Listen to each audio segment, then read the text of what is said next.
വ്യാപകമായി നാടുകളെ പ്രചരിപ്പിക്കുന്നുണ്ട്. നബിദിനം ആഘോഷിക്കാൻ ഞങ്ങൾക്ക് തെളിവ് അബൂലഹബിന് നരകത്തിൽ ശിക്ഷ ഇളവുണ്ട് എന്നുള്ളതാണ് എന്നാണ്. എന്ന് മാത്രമല്ല, നിങ്ങൾ എഴുതിവിട്ടതാണ് നബിദിനാഘോഷത്തിന് തുടക്കം കുറിച്ചത് അബൂലഹബാണ് എന്നാണ്. നബിദിനാഘോഷത്തിൽ തുടക്കം കുറിച്ചത് അഥവാ ഉദ്ഘാടനം ചെയ്തത് അബൂലഹബാണ് എന്ന് വരെ നിങ്ങൾ എഴുതിവിട്ടിട്ടുണ്ട്. അതിൽ നിന്നുകൊണ്ടാണ് ഞങ്ങളുടെ ചോദ്യം. നിങ്ങളുടെ തെളിവ് നാട് നിങ്ങൾ അതാണല്ലോ പറയാറുള്ളത്, ഇവിടെ പറയാൻ ധൈര്യമില്ലെങ്കിലും ആ അബൂലഹബിന് എല്ലാ തിങ്കളാഴ്ചയും നരകത്തിൽ ശിക്ഷ ഇളവുണ്ട് എന്ന് നിങ്ങൾ നാട് നീളെ പ്രചരിപ്പിക്കുന്നു. ബുഖാരിയിലുണ്ട്, അതേപോലെ ബൈഹഖിയിലുണ്ട്, ഫത്ഹുൽ ബാരിയിലുണ്ട്, അതേപോലെ പിന്നെ സുയൂത്ത് ഇമാമിന്റെ ഹൈൽ ഫത്താവിലുണ്ട്. ശരിയാണ്, അവിടെയൊക്കെ ഉണ്ട്. അവിടെ എല്ലാം ഉള്ളത് അബൂലഹബ് നരകത്തിൽ ഇളവുണ്ട് എന്ന് അബൂലഹബ് പറഞ്ഞു എന്ന് അവിടെയൊക്കെ ഉള്ളത്. അതുകൊണ്ടാണ് ഞങ്ങളുടെ ചോദ്യം, അബൂലഹബിന് നരകത്തിൽ ഇളവുണ്ട് എന്ന് അബൂലഹബ് അല്ലാത്ത മറ്റാരെങ്കിലും പറഞ്ഞിട്ടുണ്ടോ?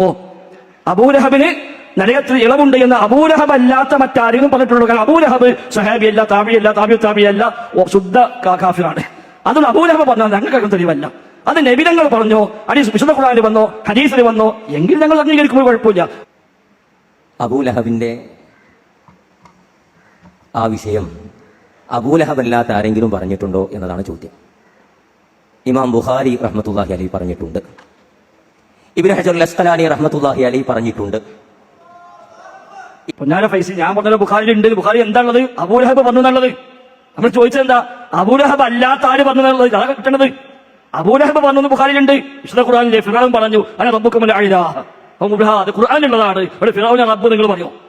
എന്താണ് ഫൈസിനൊക്കെ ഖുർആൻ തക്ബീർ ചൊല്ലികൾ എന്താ ചെല്ലാത്തത്? അന റബ്ബുക്കുമുൽ അഅ്ലാ ട്രെയിനിങ് ശരിയായിട്ട് ഞങ്ങൾ ഉച്ചക്ക് പോയപ്പോ അന റബ്ബുക്കുമുൽ അഅ്ലാ എന്ന് ഫിറഔൻ പറഞ്ഞു ഖുർആനിലുണ്ട്.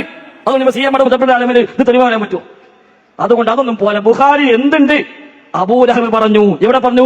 സ്വപ്നത്തിൽ വന്ന് പറഞ്ഞു. അബൂലഹബ് നിങ്ങൾ സ്വപ്നം കണ്ടു വിചാരിക്കാം. നിങ്ങളുടെ അബൂലഹബ് ഞാൻ ഇപ്പൊ സ്വർഗത്തിൽ പറഞ്ഞു. വല്ല കാര്യമുണ്ടോ? അതല്ല ചോദിച്ചത്. അബൂലഹബ് അല്ലാത്ത ആര് പറഞ്ഞു എന്നാണ് നബിതങ്ങൾ പറഞ്ഞിട്ടുണ്ടോ? വഹി പറയാൻ കിട്ടിയിട്ടുണ്ടോ? അബൂലഹബിന് ഇളവുണ്ട് എന്ന് പറയേണ്ടത് ആരാ? അല്ല പറയണം. അല്ലാണ്ട് വഹി പറയാൻ റസൂൽ പറയണം. അല്ലാതെ അബൂലഹബ് സ്വപ്നത്തിൽ എന്ന് പറഞ്ഞിട്ട് ഒരു കാര്യം മുസ്ലിമുകൾക്കില്ല എന്നാണ് സൂചിപ്പിച്ചത്.